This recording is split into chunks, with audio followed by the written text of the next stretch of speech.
বিএনপির ৪৬তম প্রতিষ্ঠাবার্ষিকী উপলক্ষে রাঙ্গুনিয়ায় সমাবেশ ও শোভাযাত্রা অনুষ্ঠিত হয়েছে। এতে নেতৃত্ব দেন উপজেলা বিএনপির ৩ বারের সাবেক সাধারণ সম্পাদক এবং চট্টগ্রাম উত্তর জেলা বিএনপির আহ্বায়ক কমিটির সাবেক সদস্য প্রফেসর মোহাম্মদ মহসিন।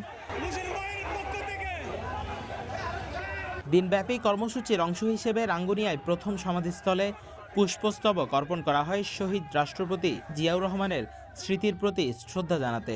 এ সময় উপজেলা বিএনপি, যুবদল, ছাত্রদল সহ অঙ্গ সংগঠনের নেতাকর্মীরা অংশ নেন।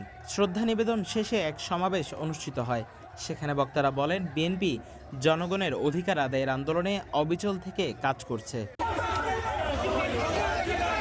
সমাবেশের পরপর এক বিশাল মিছিল বের হয়।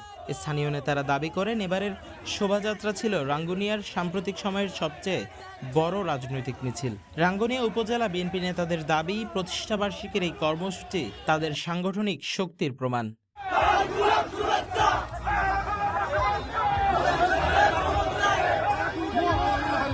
News desk, CTG post, Chittagong.